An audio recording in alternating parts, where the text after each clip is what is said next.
Bonjour à tous, goedendag allemaal. Welkom op deze sessie op alternatief financiering en methoden op een duurzaam samenleving op te bouwen. Ik zal mijn scherm delen. Wacht.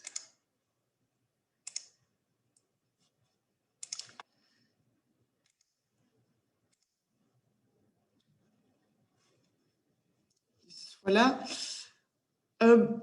Voordat we beginnen wil ik jullie herinneren een paar regels. Die webinar zal opgenomen worden. We zullen een Q&A-sessie houden aan het eind. Als u technisch probleem ondervindt, gebruik dan de chat. De presentaties en de opname zullen achteraf worden gedeeld. Dus ik ben Eglantine Kout en ik ben verantwoordelijke voor het programma Redefining Value en een partnerschap met B Corp bij The Shift. Fijn om zoveel deelnemers te zien vandaag.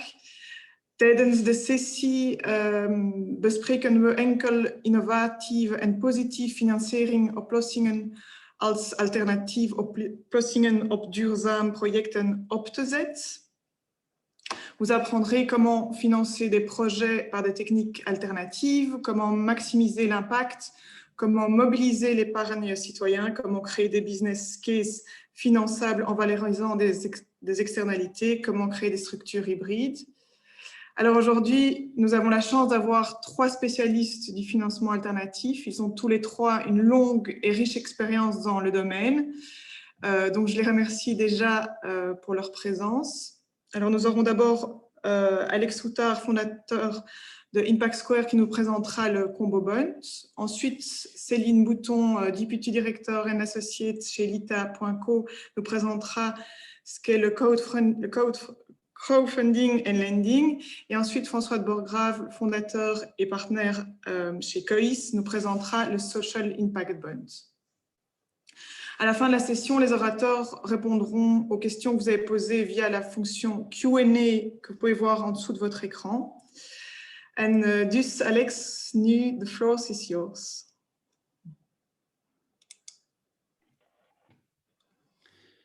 Ja, goedemiddag allemaal. Dus mijn naam is Alex Soutard. Ik ben verantwoordelijk voor Impact Squares.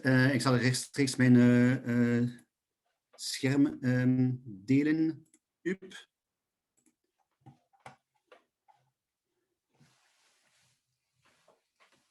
Oké, dus een sessie over de Combo Bond. Combo Bond is dus een van die nieuwe oplossingen voor de financiering van duurzame ontwikkeling. Misschien eerst een woord met betrekking tot Impact Square. Wie zijn wij? Wij zijn dus een bedrijf die gespecialiseerd is in de structuratie van financiering van duurzame ontwikkeling. Dat betekent dat wij geen investeerders zijn, dus wij investeren niet. Maar wij creëren de structuren om investeerders aan te trekken. Dat is dus onze rol bij Impact Squares. Een aantal voorbeelden die wij in het verleden hebben gedaan. Bijvoorbeeld een fonds, SDG Startup, voor startups voor SDG's. Met een partner in Ventures, daar hebben wij een fonds opgericht voor 35 miljoen. We hebben een ongoing mooi programma met Wallonia. Dus 175 miljoen voor agrivoltaïk in Belgium in ontwikkeling. Samen met een partner Ether Energy. We hebben een aantal Citizen Green Bonds geïssued. Het was verleden jaar en dit jaar nog. Met een crowdfunding platform, meer bepaald voor renewable energy, met spreads. We hebben ook een Green Industries, dienst. En wat betekent Green Industries voor ons? Het is de financing van een traject naar nul carbon voor zware industries, samen met Klimact. En nu, een van de laatste ontwikkelingen, de brand new innovation, is onze Combo Bond, die wij samen met de European Climate DB voorstellen. En European Climate DB is eigenlijk een dochterbedrijf van Impact Squares. Zodat dit duidelijk is voor iedereen. Dus European Climate DB is een one-stop shop voor climate finance. Dat is nu gezegd. En onze gamechanger is de Combo Bond. Wat is nu de combobond precies? Het is een obligatie met een dubbel positief effect. Ja, dat is dus een grote verandering. Wij spreken hier over dubbel impact investing. Ja, nu al impact investing is al iets, maar dubbel impact investing is nog meer. En hoe doen we dat? Het kapitaal dat wordt opgehaald financiert groene of sociale projecten. Dat is impact nummer 1. Daarboven hebben wij een variabele rentevoet die gekoppeld wordt aan een milieu- of sociale index, waarop beleggers zelf een impact hebben. Het is eigenlijk gelinkt op het gedrag, met het gedrag van de beleggers of van de burgers. En op die manier worden de beleggers ook beloond voor hun duurzame gedrag. En ik denk dat het gemakkelijker zal zijn om dit te verstaan met een voorbeeld. We hebben dus nu al een aantal voorbeelden. Een eerste voorbeeld is met een openbare instelling, dus met een gemeente, een stad eigenlijk. Tweede voorbeeld met een privé-uitgever. Dus hier met een stad. We beginnen met Sophie. Sophie is dus werkt voor een gemeente. En het is haar taak om de CO2-uitstoot van de stad te verminderen. De lokale overheid wil zonnepanelen installeren en daarom hebben ze dus geld nodig. Maar de lokale overheid wil ook de burgers motiveren om hun eigen uitstoot te verminderen. Dus impact 1, impact 2. Volgende. We hebben hier Karel. En Karel is een burger die graag wil investeren in concreet klimaatprojecten, maar hij weet eigenlijk niet hoe. Laat ons starten. Impact nummer 1. Dus de eerste impact. De gemeente leent geld van Karel en garandeert dat ze die zal gebruiken om de zonnepanelen te kopen. De eerste impact wordt dus gecreëerd door de gemeente, die het kapitaal kan lenen van burgers, in plaats van een bank bijvoorbeeld, om lokale hernieuwbare energie te produceren. Impact nummer 1. En dat is al bekend. Het is eigenlijk een green bond. Dat heeft een naam. Dat is al bekend. Wat eigenlijk nieuw is, is het gebruik van de rentevoet. Dat is dus impact nummer 1. Het gebruik van de rentevoet hier. Dus de gemeente biedt Karel een variabel rente aan, die gekoppeld is aan het gedrag van de burgers. Bijvoorbeeld, dus als bijvoorbeeld de CO2-uitstoot in de stad afneemt, hier, boem, boem, boem, boem, boem, boem, boem, boem, boem, stijgt elk jaar de rente die Karel krijgt. En dat is de volgende slide. Hup. Als bijvoorbeeld de CO2-uitstoot in de stad afneemt, stijgt elk jaar de rente die Karel krijgt. Dus hoe minder CO2, hoe meer rente. En het is dus in Karels belang om zijn eigen CO2-voetafdruk te verminderen, om zo de rentevoet die hij zal ontvangen te verhogen. En dat is precies wat nieuw is. We hebben dus een incentief voor het gedrag van de burgers. Wat natuurlijk een zeer grote uitdaging is vandaag voor duurzame ontwikkeling. Karel kan dus bijvoorbeeld zijn huis isoleren of duurzame mobiliteit gebruiken om de CO2 te verminderen. De tweede impact, volgende slide, de tweede impact wordt dus gecreëerd door de belegger, door Karel, die zijn gedrag beloond ziet met een betere rente. Dus hoe meer innovatie, hoe meer potentiële rente. Dus impact nummer 2. En tot slot laat de combobond ook een versnellingseffect toe, want Karel wil immers zijn kansen om interessante rente te vergroten en kan de buurt mobiliseren om ook te investeren of om ook hun CO2-uitstoot te verminderen. En op die manier kunnen heel wat burgers bereikt worden. Dat is de in de grote lijnen wat de Combobond is. Wie is de uitgever van een Combobond? Oorspronkelijk was dit voorzien voor publieke entiteiten, overheden meestal, dus governments, cities, municipalities, maar ook voor openbare bedrijven. Wat wij vandaag zien is dat ook privébedrijven daar ook interesse voor hebben. En ik zal daar straks ook een voorbeeld voor geven van Quares, die een vastgoedgroep van Antwerpen is, die ook een Combobond gebruikt heeft om zijn projecten te laten financieren. Welke type projecten mogen daarin? Eigenlijk elk project met een positief impact. Vandaag is het meer, eigenlijk is het, de voorbeelden die ik gezien heb, dat zijn environmental projects, maar sociaal zou eigenlijk ook kunnen. Ik heb vandaag nog geen voorbeelden voor social, maar eigenlijk is het gelijk. Je hebt dus een project, met het geld die je ophaalt, kan je je project financieren en daar kan je dus een soort variabele rentevoet gebruiken om een tweede impact ergens anders te creëren. Wat is de grootte van de projecten? Ik zou zeggen, een sweet spot is eigenlijk tussen 250.000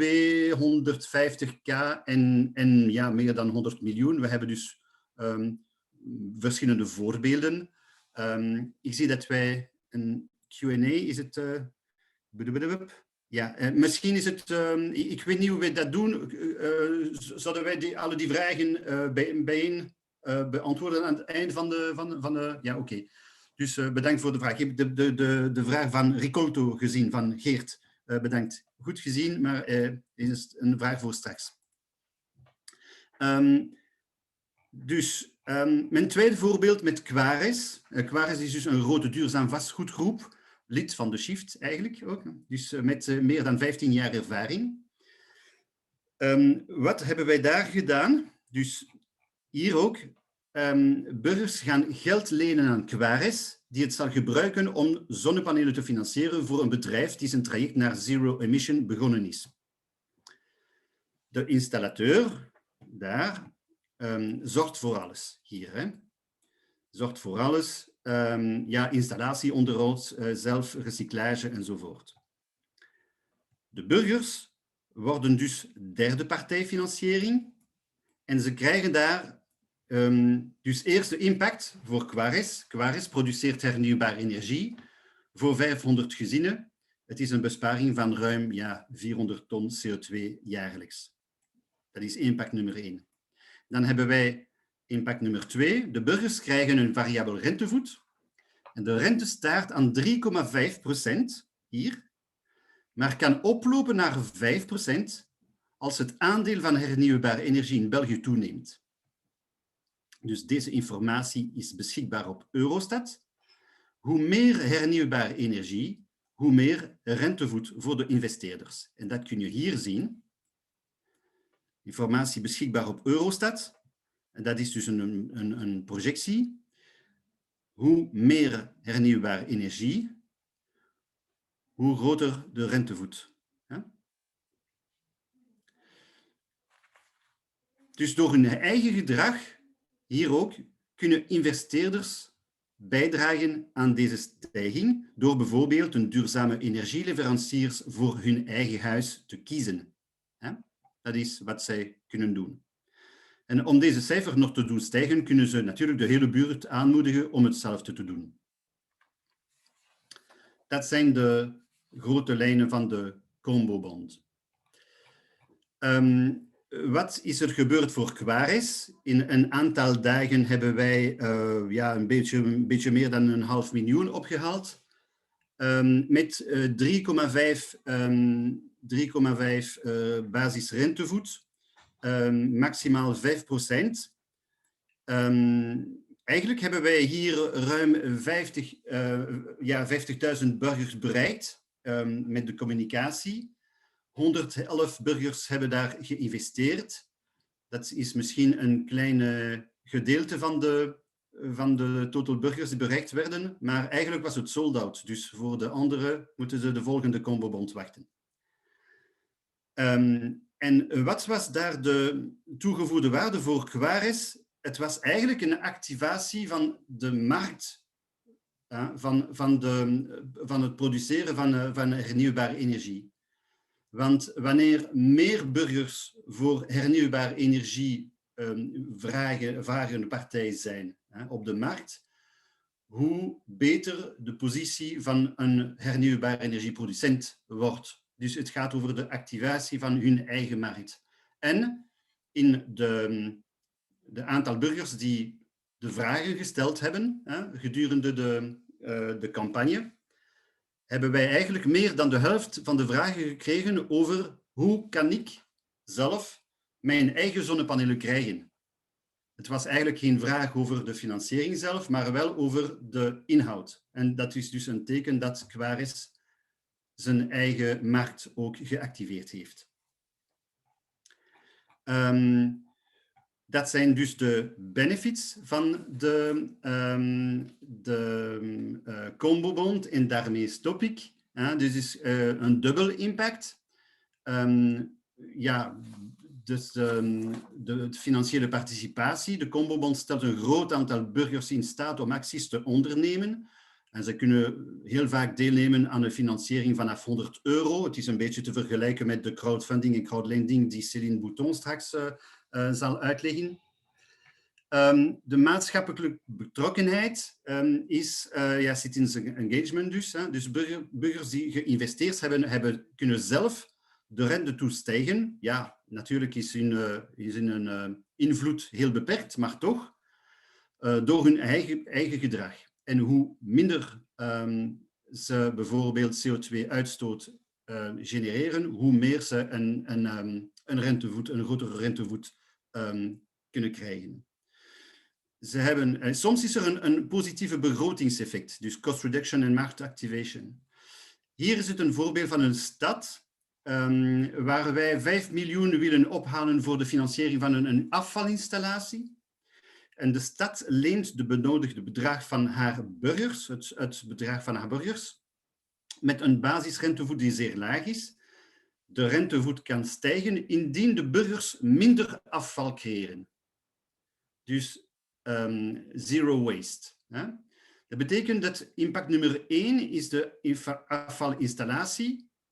Dat is 1. En de tweede is afvalvermindering te stimuleren bij de burgers. Maar afvalvermindering betekent ook dat de stad de rente kan financieren door lagere afvalverwerkingskosten. Dus het ophalen wordt natuurlijk verlaagd door het feit dat de mensen minder afval creëren.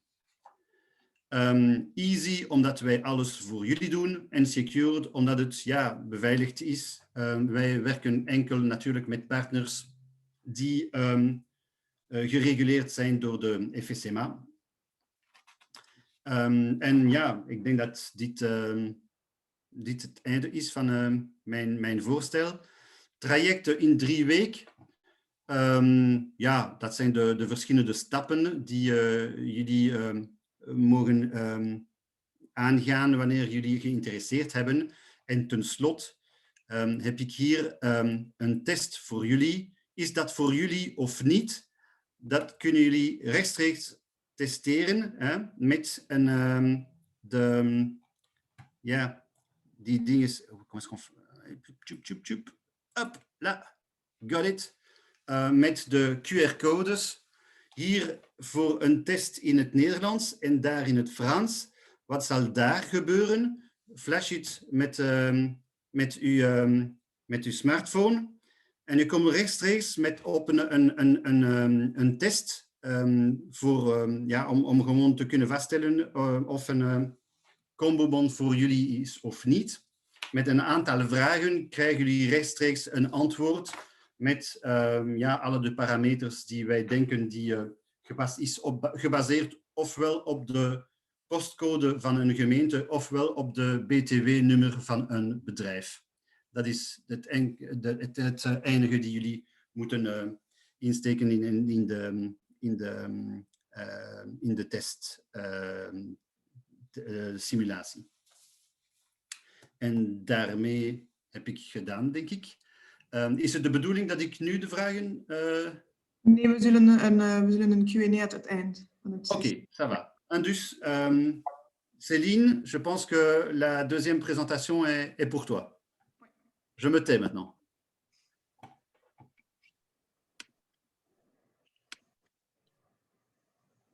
Voilà. Est-ce que vous voyez correctement mon écran? On te voit, toi. Ok, très bien. Bonjour à tous. Donc, je m'appelle effectivement Céline Bouton. Je suis la directrice en charge du développement de l'ITA, qui est une plateforme qui démocratise l'impact investing et fait en sorte de financer des entreprises qui ont un impact fort sur la société, sur l'environnement, et qui fait partie d'un groupe présent en Belgique, en France, en Italie et bientôt au Luxembourg. Je ne sais pas si vous me voyez en même temps, moi je ne me vois pas, mais on va faire... Ton écran n'est pas partagé. Hein. Ah, ok. Alors...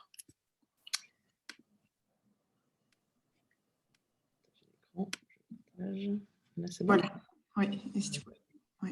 Si tu peux mettre en voilà, parfait. Merci. Voilà. Donc je vais parler d'un sujet de manière assez générale qui est effectivement le crowdfunding, le crowdlending. Tout le monde en parle, c'est vrai.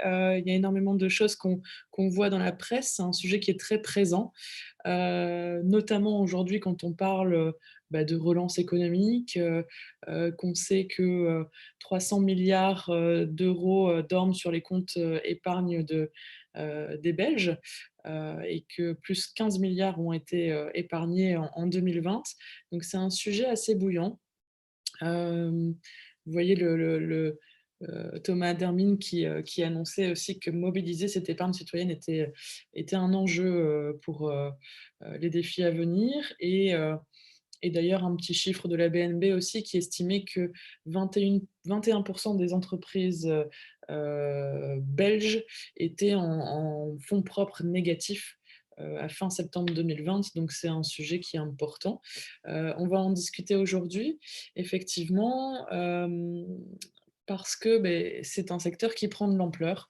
L'impact investing et les fonds sociétalement responsables dans leur ensemble. Si je me concentre uniquement sur l'impact investing, c'est 600 milliards d'euros qui ont été investis en 2019 dans ce secteur et qui montrent le besoin de financer d'autres modèles, de financer la transition, des modèles d'entreprises plus responsables, plus vertueuses et d'investir pour faire en sorte de faire baisser, vous le savez, les inégalités, d'entrer dans la transition énergétique, de financer les besoins de santé, etc.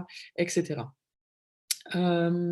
Donc, il existe pour ça effectivement des solutions qui ont trait à du financement alternatif. Et donc, plusieurs plateformes de crowdfunding existent ici en Belgique. Ici, je vous ai listé celles qui sont agréées par la FSMA, l'Autorité des marchés financiers. Et pour indication, je vous ai aussi listé le montant que ces plateformes ont récolté l'an dernier. Donc, ici, vous avez un mélange en fait de plateformes qui font soit du capital et de la dette, soit uniquement de la dette. Si je me concentre sur l'ITA et sur Spreads, on est sur un mélange des deux. Pour les autres plateformes, on est sur de la dette, effectivement. Petit astérix, l'ITA est la seule plateforme qui est uniquement spécialisée sur l'impact investing, et ça, je tenais à le préciser. Donc, on exerce effectivement sous couvert d'une loi du 18 décembre 2016 qui coordonne en fait toutes les activités des plateformes de financement alternatif et qui permettent d'avoir accès soit directement à du capital, soit d'avoir accès à des formes de prêts, de court, moyen ou long terme d'ailleurs, sous forme soit de prêts auprès du grand public, soit sous forme d'obligations. Donc, pour lever des fonds auprès de ces investisseurs, il faut bien nécessairement avoir un besoin de financement éclairé. Ça peut arriver à différentes périodes de la vie d'une entreprise, qu'une entreprise soit en développement, qu'elle ait besoin de financer un projet en particulier, de résoudre un besoin de trésorerie peut-être court terme aussi. Et donc, les plateformes de crowdfunding permettent d'aller chercher les fonds nécessaires et qu'une banque ou que des acteurs traditionnels de l'investissement ou de la finance ne financeront pas nécessairement directement à ce moment-là de la vie de l'entreprise.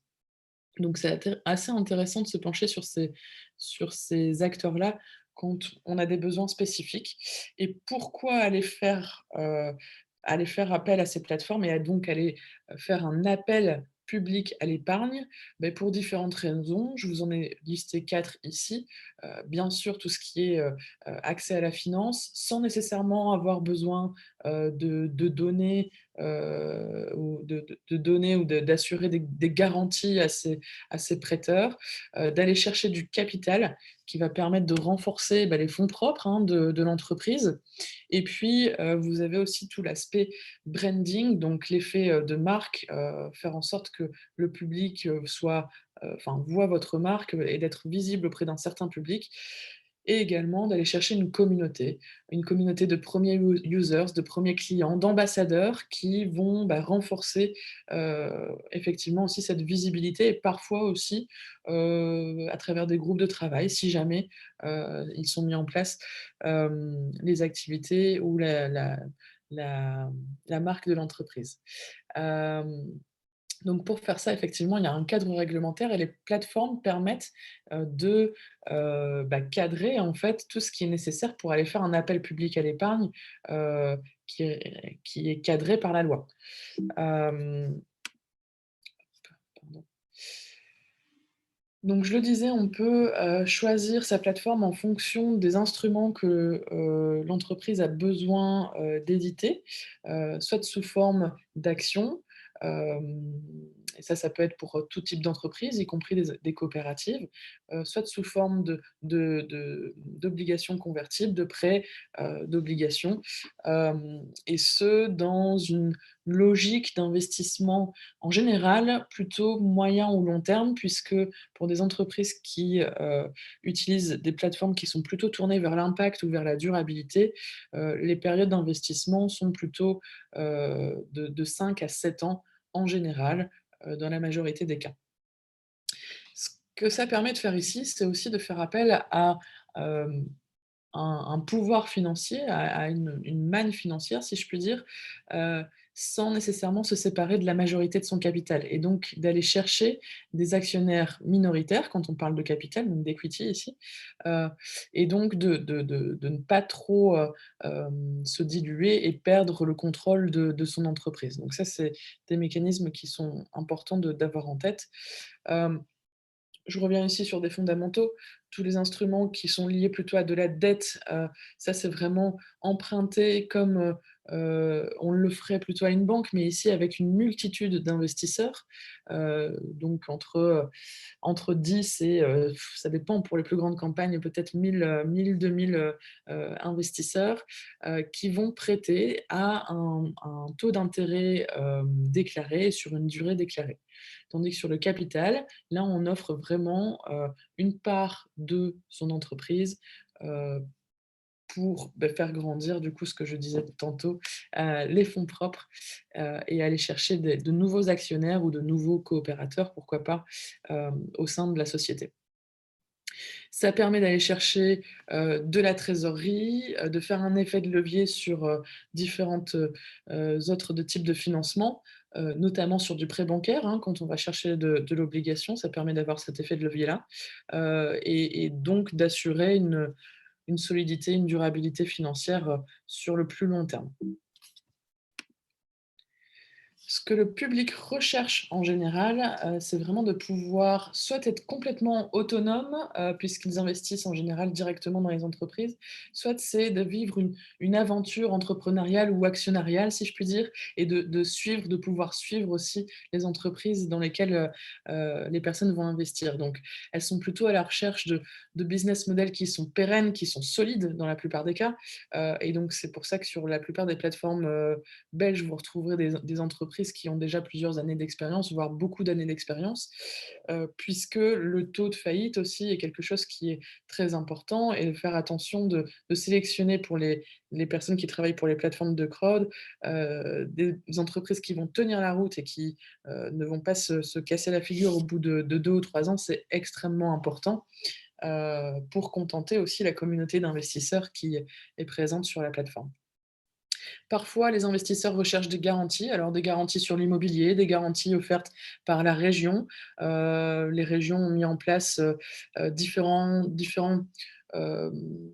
sortes de garanties avec le win-win, le coup de pouce ou le proxy, en fonction de la région dans laquelle on se trouve. Elles sont un petit peu difficiles à mettre en œuvre administrativement, je dirais, mais ceci est en cours, et j'espère que sur le futur, ça va se développer encore plus davantage.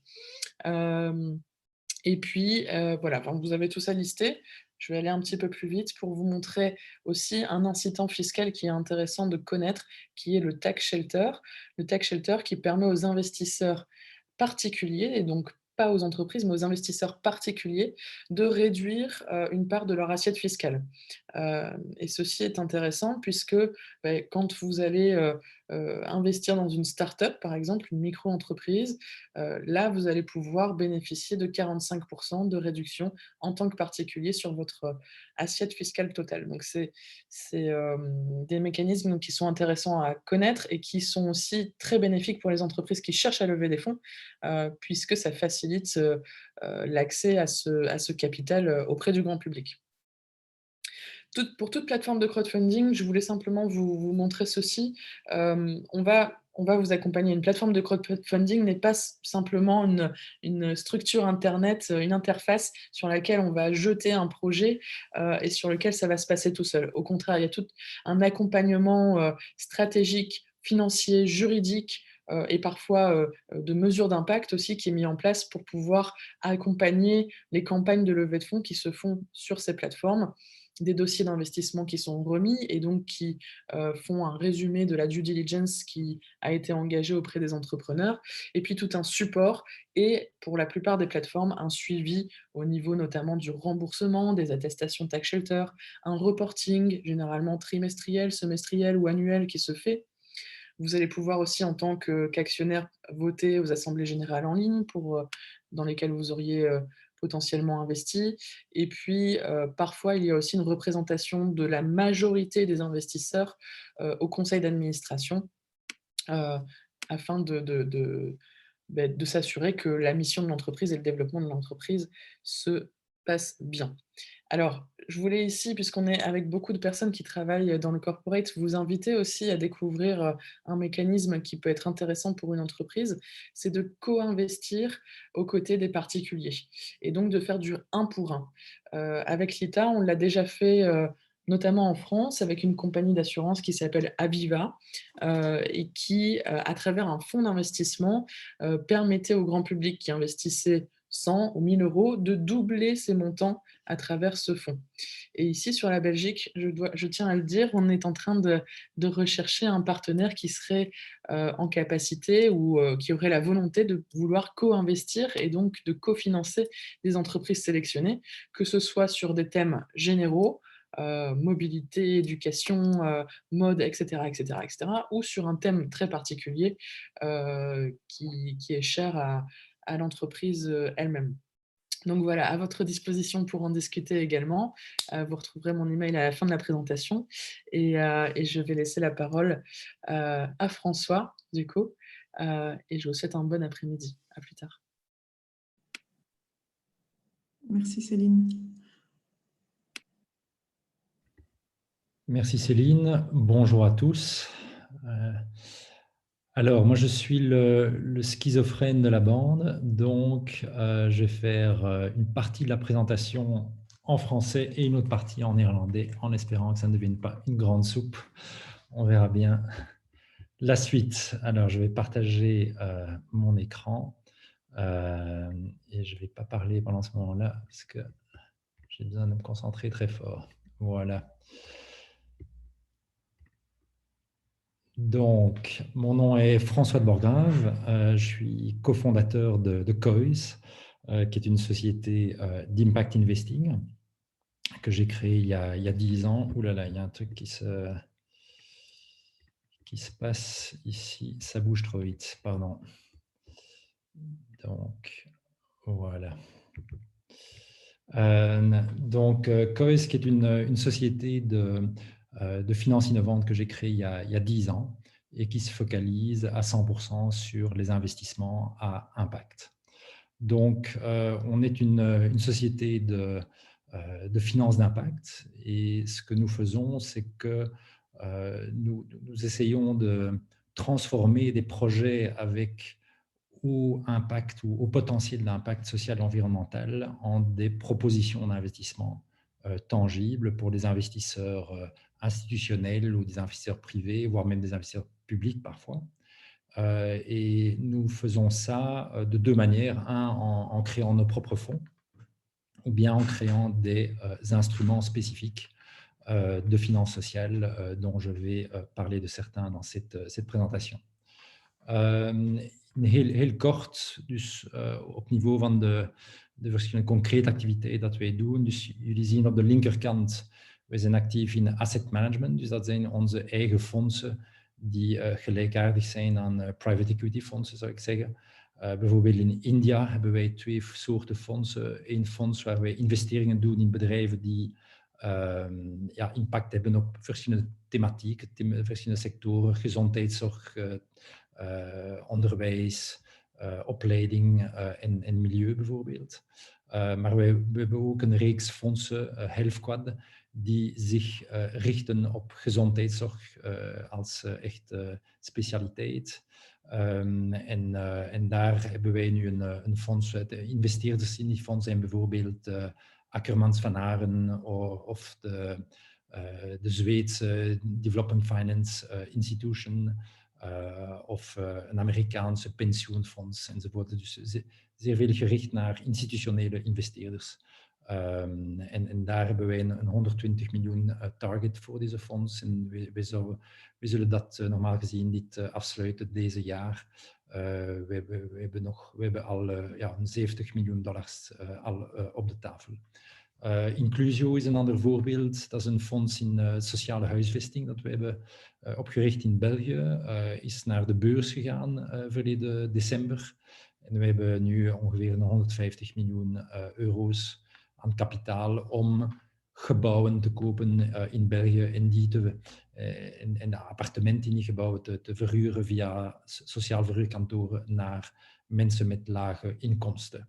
We hebben Cadmos, een fonds in listed equities. En nu we zijn bezig met het oprichten van een fonds in Europa om groeibedrijven te financieren die een impact hebben in de thematieken van gezondheid, tewerkstelling, opleiding en milieu.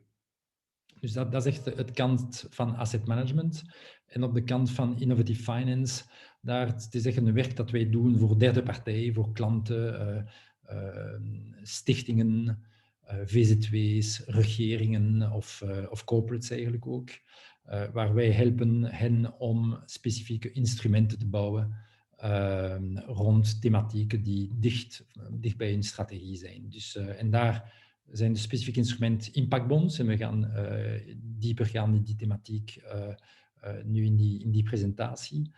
Met alle soorten toepassingen dat we hebben gedaan in tewerkstelling, in daklozen, detainees, physical rehabilitation enzovoort. En wij werken ook op niveau van andere soorten structuren. Bijvoorbeeld een leasing facility om zonnepanelen installaties te financieren in vluchtelingskampen bijvoorbeeld. Of een grote schaal blended finance facility voor sustainable land use en nog veel andere thematieken. En daar op de slides zien jullie veel van de logo's van onze klanten. Dat is bijvoorbeeld de Franse regering, de Amerikaanse regering, of hier in België de VDAB, of grote bedrijven zoals Roche, Johnson & Johnson, grote VZW's zoals de Rode Kruis of Médecins du Monde, grote stichtingen zoals de IKEA-stichting of de Rockefeller-stichting in de Verenigde Staten, enzovoort, enzovoort. Dus dat is COIS in het algemeen. En dus we zijn een ploeg van een 40-tal mensen in Brussel, Parijs, Londen en Mumbai in India. Impactbonds, dat is echt de kern van het verhaal hier. Dus wat is een impactbond? Dus dat is een mechanisme waar je hebt, ik zou zeggen, 3 of 4 partijen. Eerst investeerders, die gaan eigenlijk geld lenen aan wat wij noemen een service provider. En dat is een organisatie, een VZW, die een bepaalde bevolking zal helpen om een bepaalde sociale impact te bereiken. Het werk van deze VZW op 3, 4, 5 jaar is dan geschat door een onafhankelijke evaluator. En indien de werk is goed gebeurd, dus de sociale resultaten, de sociale doelen zijn bereikt, dan je zal wat wij noemen een outcome funder, die zal komen en die zal de investeerders terugbetalen en een rentevoet betalen in functie van de sociale resultaten die zijn bereikt. En die outcome funders zijn in het algemeen een regering, een nationale regering, regionaal, lokaal, of een stichting, voor wie die sociale resultaten zijn eigenlijk belangrijk in hun beleid. En zeker in het geval van regeringen, waar die sociale resultaten leiden tot bepaalde besparingen voor die regering. Ik zal een heel concreet voorbeeld nemen. Laat ons eerst naar het voorbeeld gaan. Dus un exemple, c'est un impact bond qu'on a lancé avec Bicode récemment ici à Bruxelles pour la mise à l'emploi au travers de formations dans le secteur informatique de 2 publics particuliers, un public de femmes et un public de personnes issues de l'immigration. Et donc là, les investisseurs sociaux financent un programme de 5 ans mis en place par Bicode pour former 450 personnes aux métiers digitaux, pour les former à la programmation. Ce sont tous des personnes qui sont sans emploi, des personnes qui n'ont pas de formation en informatique. Et sur les 5 années, Bicode a un objectif. C'est non seulement autant de personnes formées, mais en plus, parmi les personnes formées, il faut qu'il y ait un pourcentage important qui ait un emploi ensuite, suite à ces formations, et maintiennent cet emploi pendant au moins 1 an. Un évaluateur indépendant va mesurer ces résultats et Actiris, qui est donc le bureau de l'emploi à Bruxelles, si les résultats sont atteints, va mettre une somme sur la table qui va permettre de rembourser les investisseurs et leur donner un rendement qui sera proportionnel au nombre de personnes qui ont eu un emploi. Si Bicode n'a pas atteint ces résultats, ben simplement Actiris ne paye pas et les investisseurs perdent l'argent qu'ils ont mis comme investissement au départ. Donc c'est vraiment un pari qui est pris par les investisseurs sur la capacité de Bicode à réussir son intervention sociale. Alors, pourquoi on fait ça et quels sont les avantages? C'est surtout très pertinent pour des initiatives innovantes qui, sinon, ne seraient pas financées parce que, finalement, il y a un grand point d'interrogation sur est-ce que ce sont des interventions efficaces? OK, on me présente quelque chose d'innovant, on me fait rêver et on m'envoie plein de promesses, mais est-ce que ça va vraiment se passer comme ça? Et en tant que gestionnaire public, est-ce que je veux mettre des fonds sur quelque chose qui est un point d'interrogation? Et ensuite, c'est un mécanisme, vous l'aurez compris, comme il est très fort tourné sur la mesure de l'impact social et sur la mesure des résultats, qui va responsabiliser très fort les différents acteurs autour de la performance. Pour les investisseurs, ben, ça permet de déployer son argent dans des choses qui ont un impact social fort.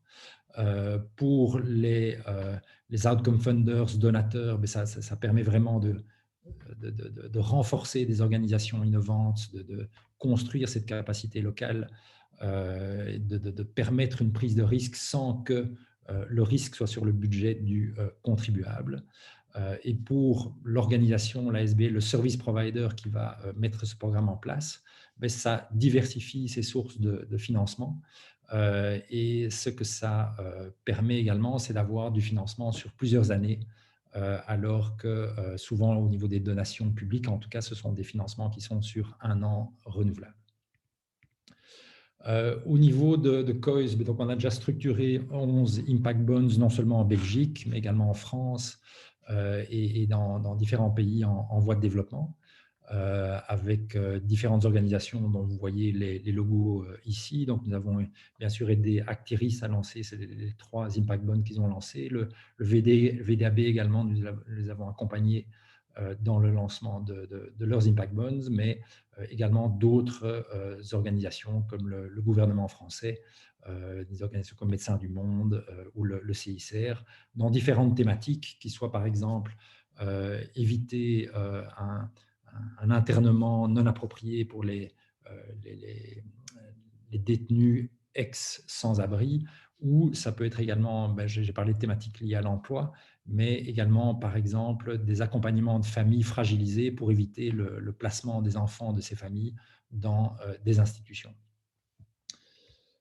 Alors, le monde de la finance innovante, on l'a vu, ne s'arrête pas aux Impact Bonds, et Céline et Alex en ont donné des exemples. Quelques exemples d'autres projets qu'on fait chez COIS en dehors des Impact Bonds, mais au niveau des corporates, par exemple, on aide pour l'instant Takeda à développer leur stratégie d'impact durable dans la santé globale. Un autre corporate, c'est Johnson & Johnson, pour qui on a aidé à développer une stratégie d'investissement dans le domaine de la santé au Kenya. Mais ça peut être également avec UNICEF, où on les a aidés à développer un concept de fonds d'investissement pour investir dans des entreprises sociales autour des thématiques de l'enfant. Vous voyez en bas à gauche, par exemple, un fonds de leasing pour financer des infrastructures solaires dans des secteurs humanitaires. Voilà, je repasse la parole à Eglantine. Et indien jullie vragen heeft, aarzel niet mij te contacteren. Jullie hebben mijn e-mailadres hier op de laatste slide. Dank u wel. Merci à tous, bedankt. Il y a déjà des questions pour Alex et François. Dus er zijn 3 vragen voor Alex en ik denk 3 voor François. Dus Alex en François, je hebt aan de vraag toegang. Vous avez accès aux questions, c'est toutes des questions en néerlandais. Ja, ik heb eigenlijk mijn huiswerk gedaan. En ik hoop dat ik dit nog kan delen. Heb ik nog een mogelijkheid om een slide te... Oui, vas-y. Et peut-être lis la question, parce que les spectateurs n'ont pas accès au Q&A, si je me souviens bien. Ah, oké. Donc, formule la question. Ik had eerst een vraag. Dus de burgers die mee investeren, hebben samen toch nauwelijks invloed op de CO2-uitstoot van de hele stad. Klopt volgens mij dus niet dat hun gedrag beloond wordt. Alors, ja, dat is gedeeltelijk correct. Hè. De hele vraag is, hoe kan je de index kiezen? Hè? Dus wanneer een index een beetje te groot wordt, of ja, de schaal van de index te groot wordt op Europees niveau bijvoorbeeld, dan is het natuurlijk zo dat de invloed van elke individu, ja, peanuts is. Hè. Wanneer een index gebruikt wordt op niveau van een stad of van een dorp of van een straat, dan kan het natuurlijk helemaal anders worden. Toch is er een tweede element die in aanmerking komt en het gaat over de Benchmark Directive. Dus je mag eigenlijk van de wetgeving niet alles doen met een index. Hè. Dus je mag bijvoorbeeld geen index gebruiken waar je zelf invloed op hebt. Dat is dus een benchmark directive. Dus too close is not an option either. Dat is dus de tweede antwoord. Tweede deel van het antwoord. Hoe groot de schaal van de index toch is, dan hangt het ook af van de type combobond of de aantal combobond dat je gebruikt. Bijvoorbeeld, als je 1 combobond gebruikt met 1 index, dan is het natuurlijk, de impact van elke individu peanuts. Maar stel maar nu dat honderden van de combobonds dezelfde index gebruiken, bijvoorbeeld dus de CO2-uitstoot van de stad, dan is er een soort van beweging die zich installeert. En daar gaat het eigenlijk om. Hè. Dus de schaal en de aantal combobonds die je gebruikt zijn de twee belangrijke elementen. Ik had ook een tweede vraag. En daar heb ik echt mijn share voor nodig. Maar je ne sais pas si je l'ai ici. Kunnen jullie mijn scherm zien? Oui, ton écran est partagé là. N'oublie pas de lire la question. Ja, oké. Dat is dus de uitgever van de bond heeft op deze manier baat bij hogere CO2-uitstoot. Inderdaad. Hoe wordt hiermee omgaan? Eigenlijk is het zo dat je een referte rentevoet moet hebben. Dit is de rentevoet van de combobond en dat is de CO2-uitstoot. Dus hoe lager de CO2-uitstoot, hoe groter de rentevoet. En dat is dus natuurlijk een voordeel voor de lener, maar toch wel voor de investeerder een voordeel, maar dus een nadeel voor de uitgever. En daar gaat het om. Dus om geen geld te verliezen, moet je eerst berekenen met een soort, en dat is iets dat wij dus dagelijks doen. Wij gaan eerst kijken welke de benchmark van bijvoorbeeld een banklening is voor jullie. Stel maar nu dat de banklening toegankelijk is, de toegang tot een banklening aan 1,85% is op 10 jaar tijd. Dan kan je met de combobond lager beginnen, bijvoorbeeld 1, dus of minder dan 1%. En dan het laten groeien naar een bedrag, naar een rentevoet die hoger is, naar 2,5 bijvoorbeeld. En dat hebben wij dus met Quaris gedaan. We zijn van een lager niveau begonnen en aan het einde zijn we dus boven het niveau van de benchmark gegaan. En wat betekent dit? Het betekent dat op de tijd, dus de volledige duurtijd van de combobond, dat de kost voor de uitgever niet, dus in het algemeen, niet hoger ligt dan de benchmark die je had kunnen berekenen met een bank of met een normale marktomstandigheid. En dat is de manier om dit te beperken, de risico dus te beperken van een te grote rentevoet. En dan derde vraag voor Quaris. Wie is de tussenpartij bij vragen van de klant, bla bla bla. Dus wij hebben hier eigenlijk 1 tussenpartij. Het gaat over een technische tussenpartij. Vandaag is het Earth Finance met een groep van Enbron van West-Vlaanderen, die de enige installateur is. Maar wij zijn dus in bespreking met meerdere installateuren, dus wat wij noemen de EPC, installation, met zonnepanelen, die combobonds met ons aan het voorbereiden zijn. Bedankt, Alex. Ik zie dat Christian Malkor heeft nog alleen Alex in de Q&A. Christian, wil je iets anders aan Alex vragen? Ja, de persoon dient toch een waarde aan het financiële in te geven. Sorry. Ja, inderdaad. Dus de antwoord voor Christiane. Dus mijn laatste slide, dus over financiën, hier. Eén na laatste was eigenlijk inderdaad zeer finance gedreven. Maar het is gewoon om, ja, de andere sliden waren impact gedreven en dit is finance gedreven, omdat de vraag was eigenlijk finance gedreven ook. Ja. Hoe kunnen wij ervoor zorgen dat de uitgever geen geld verliest met een combobond te vergelijken met een gewone financiering. Ja. Dat was dus de bedoeling. Voilà. Merci. Ik denk dat de andere vragen zijn voor François. Oui, très bien. Et je vais peut-être, ce sont des phrases qui sont posées en néerlandais, mais je vais me permettre de répondre en français pour un petit peu équilibrer la soupe. Donc, la question, c'est quels sont les indicateurs non financiers pour la mesure de l'impact que nous souhaitons voir et comment décidons-nous de la balance entre les éléments financiers, les indicateurs financiers et les indicateurs sociaux ou écologiques pour définir les priorités lorsque nous investissons. Alors par rapport à cette question, ce que nous faisons en tout cas lorsque nous investissons dans des projets de manière générale, c'est que nous recherchons toujours des projets où il y a une corrélation entre la performance financière et la performance sociale ou environnementale. C'est-à-dire qu'on va rechercher des entreprises ou des projets où en fait le business tourne autour de cette performance sociale ou environnementale. C'est le cœur de métier, par exemple, de l'entreprise dans laquelle on a investi. Je vais prendre un exemple. On a investi dans une entreprise qui donne des emplois dans le secteur informatique pour des personnes autistes.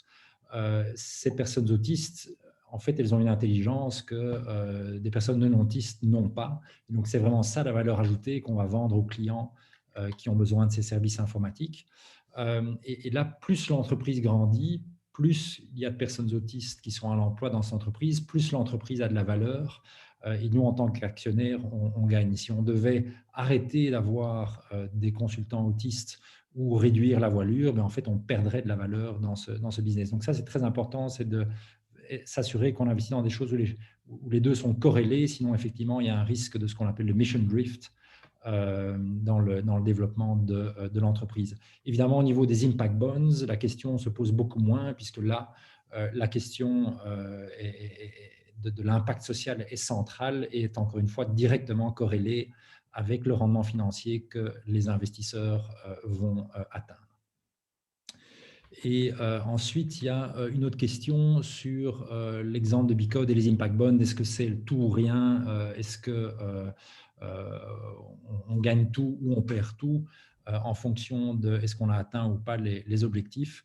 Et là, la réponse est non. On essaye de définir des profils progressifs où, en fonction du niveau d'atteinte, on va récupérer l'entièreté du capital qu'on a mis ou seulement une partie du capital, ou bien on va récupérer l'entièreté du capital et un certain rendement. Et ces rendements, alors, ils ne sont pas nécessairement élevés, mais pour nous, la question du rendement n'est pas la question centrale. La question centrale, c'est le couple risk-return, en fait, comme dans tout investissement financier. Et là, dans tout ce qu'on développe, tout ce qu'on fait, on essaye d'atteindre un couple risk-return qui est en ligne avec le marché sur ce même type de profil de risque, on va dire. Donc, quand on va investir dans l'immobilier social, on va regarder qu'est-ce que fait l'immobilier non social, rendement long terme, on va dire 3,5%, mais on va essayer de développer un produit qui va atteindre 3,5%. Un impact bond, on va être à peu près sur du quasi-equity. Donc là, on va, en cas de succès, arriver plus vers du 6%. Et quand on fait de l'equity, là, on arrive plus à du 12-15% de return, mais encore une fois, en fonction du stade de maturité de l'entreprise dans laquelle on investit. Voilà, j'espère avoir pu répondre aux questions. Voilà, il est impeccable, il est juste 3 heures. Encore 1000 fois merci à Alex, François et Céline pour votre partage d'expérience. Je partagerai vos présentations et l'enregistrement aux inscrits. Merci à tous d'avoir participé. Bedankt aan iedereen. Ik zal dus alle presentatie en opname sturen met de contactdetails van iedereen. Donc, je vous souhaite une bonne après-midi. Ah, je vois qu'il y avait encore des questions, mais il est un peu tard. Je regarderai et éventuellement, Ah ben, c'est un grand merci. Bon. Voilà, merci à tous, bon après-midi et à très bientôt, j'espère. Merci à Merci, au tous. revoir. Au revoir. Bon après-midi.